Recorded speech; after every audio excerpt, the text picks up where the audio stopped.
यह प्रसंग है भक्त शिरोमणि माता शबरी का। माता शबरी का प्रसंग मानस में भक्ति का सर्वोत्तम उदाहरण है। माता शबरी का नाम श्रवणा था। सबर जाति की होने के कारण कालांतर में उनका नाम शबरी हुआ। माता शबरी महामुनि मदन के आश्रम में ऋषि मुनियों की सेवा करती थी और अपने अंतिम समय में महामुनि मदन ने माता शबरी से कहा कि पुत्री, हमारे भाग्य में तो प्रभु श्री राम के दर्शन नहीं है, लेकिन ये मेरा वचन है कि तुम्हें प्रभु श्री राम के दर्शन अवश्य होंगे। तब से माता शबरी ने अपने गुरु के वाक्य को ब्रह्म वाक्य मानकर उस आश्रम में रहने लगी और प्रभु श्री राम के आगमन की प्रतीक्षा करने लगी। और कहा भी इसलिए गया है कि प्रतीक्षाएं यदि समर्पित हो तो हर शबरी को राम मिलते हैं। तो प्रभु श्री राम की आराधना करती थी, उनके बारे में सोचती थी और हमेशा उनकी राह निहारती थी और कहती थी कि रामा, मैं आपकी बाट जोड़ रही हूँ, आप कब आएंगे? रामा आ जाओ हे मेरे राम।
आज आपकी चरण रस से मेरी कुटिया पवित्र हो गई प्रभु।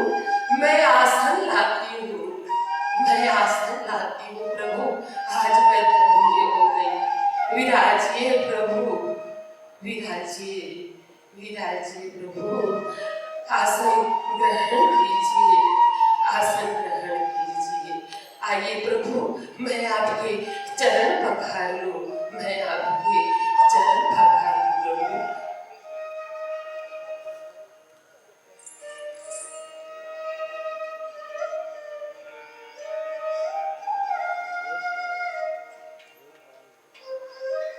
नहीं नहीं माता, इसकी आवश्यकता नहीं है। आपके स्नेह भरे आंसुओं से मैं पहले ही पवित्र हो चुका हूँ। प्रभु, आपको भूख लगी होगी ना? हाँ माते, भूख तो लगी है। मैं फल लेकर आती हूँ प्रभु, बहुत ही मीठे मीठे रसीले फल लेकर आती हूँ। कंद मूल फल सुरस अति, दिए राम भक्तहु आन। प्रेम सहित प्रभु खाए, बारंबार बखान। मैं बरसों से रोज आपके लिए मीठे मीठे फल और पेड़ लेकर आती हूँ। खाइए ना प्रभु, खाइए, मीठे हैं। मैंने स्वयं चक चक करके रखे हैं मेरे प्रभु। लक्ष्मण, तुम भी खाओ।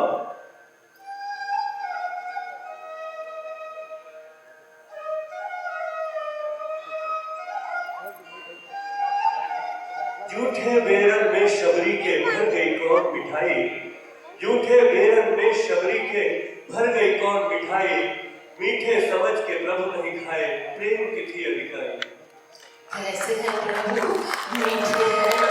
मीठे हैं ना? वाह, इनकी प्रशंसा के लिए मेरे पास शब्द नहीं है। आज वर्षों बाद ऐसा लगा कि माता कौशल्या स्वयं अपने हाथों से मुझे खिला रही है। लक्ष्मण, ऐसे मीठे फल तो वैकुंठ में भगवान को भी नहीं मिलते। ये सब मेरे पूज्य गुरुदेव के तप का प्रभाव है प्रभु। इस मतवन में फूल कभी नहीं मुरझाते, फल हमेशा ताजे रहते हैं। यहाँ तक कि यहाँ के पशु पक्षी भी हिंसक ना हो करके हमेशा अहिंसा का पालन करते हैं। आज मेरे गुरु को परलोक सिधारे वर्षों बीत चुके हैं, लेकिन जहाँ मेरे गुरु बैठ करके तप किया करते थे, आज भी उस स्थान पर एक आभा हमेशा प्रकाश पुंज होती है प्रभु। कितना पवित्र होगा वह स्थान, और कितनी भाग्यशाली है आप, जिन्हें ऐसे परम पूज्य गुरु की सेवा करने का पुण्य प्राप्त हुआ। उनकी सेवा का ही तो फल है प्रभु, जो मुझे आज आपके साक्षात दर्शन हुए। जैसे मेरे जन्म जन्म के पाप धुल गए, पीड़ा सारी मिट गई। लिया जो आपका नाम, अजब कृपा है आपकी मेरे प्रभु श्री राम, मेरे प्रभु श्री राम। माता, कृपया हमें उस स्थान के भी दर्शन करा दीजिए जहाँ गुरुदेव तप किया करते थे। हाँ, आप वो स्थान देखेंगे प्रभु, मेरे गुरुदेव का वह स्थान वास्तव में दर्शन करने योग्य है। आइए प्रभु, आइए, मैं आपको ले चलूं।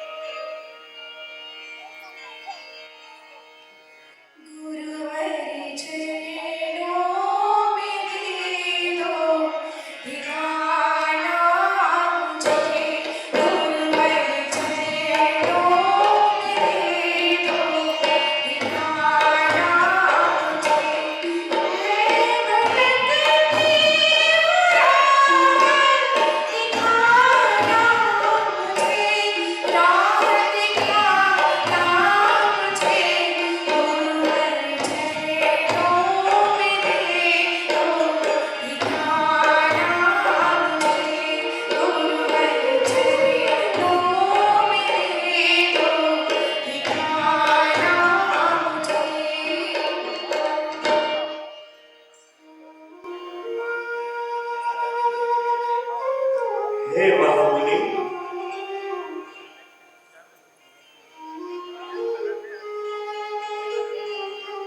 हे महामुनि, आप जहाँ भी हो हमें आशीर्वाद दें कि हम कर्तव्य और परमार्थ के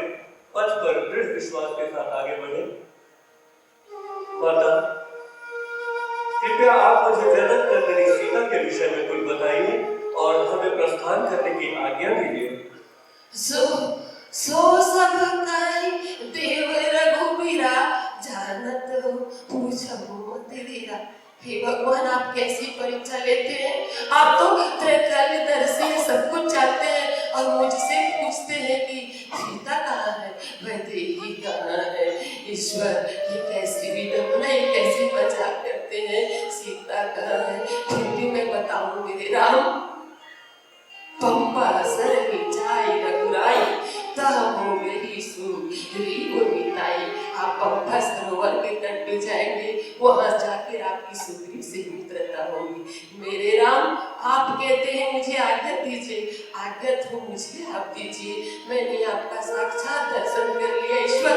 अब कोई चाह नहीं, कोई मन में किसी प्रकार की लालच नहीं, मैंने आपको पाया। आज्ञा मुझे दीजिए प्रभु कि मैं अपने गुरु के पास में जाऊं। लेकिन एक निवेदन मेरे राम, एक ऐसी भक्ति की बात तो बता जी, ऐसी ध्यान तो दीजिए जिससे सबका कल्याण हो सके मेरे राम। फिर अवश्य मैं आपसे बिछुड़ जाऊंगी। नवधा भगति कहूँ तोहि कासी, ताव ताहि तुम भयो परमासी।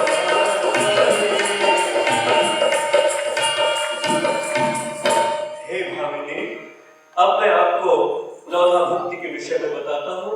आप सावधान होकर सुने और इसे धारण करें। पहली भक्ति है संतों की संगति, श्री राम कथा से प्रेम। दूसरी भक्ति गुरुजनों की सेवा। तीसरी भक्ति निष्कपट भाव से हरि का गुणगान, पूर्ण विश्वास से श्री राम नाम का जप, इंद्रिय दमन तथा कार्यों से वैराग्य, सबको श्री राम में जानना। सातवीं भक्ति यथा लाभ में संतुष्टि, ये आठवीं भक्ति है। और छल रहित सरल स्वभाव से हृदय में प्रभु का विश्वास, ये नवी भक्ति है। और इनमें से कोई एक भक्ति भी किसी पुरुष में हो या जड़ में हो, चेतन में हो, तो वो मेरी कृपा प्राप्त करता है और उसकी सद्गति हो जाती है। धन्य है प्रभु, धन्य है जो ऐसी भक्ति आपने बता दी, जिसका एक भी मानव जीव या उसका जीवन सफल हो जाए। मेरे प्रभु राम, वास्तव में आज मैं धन्य हो गई आपको पाकर के। नवधा भक्ति, यूं तो भगवान को कई प्रकार से जाना जाता है ईश्वर, आपने कहा, पर एक भक्ति आ जाए, ज्ञान भक्ति और वैराग्य में से यदि भक्ति आ जाए, समर्पण की भाव आ जाए, तो निश्चित आपको पाया जाता है प्रभु। आप मैंने ये चीज महसूस किया गुरु की भक्ति से। आज मुझे आपकी आशीर्वाद मिली प्रभु। ऐसे ही आज हमें इन सब चीजों को महसूस करना है कि कैसे राम को पाया जा सकता है, समर्पण की भाव के साथ।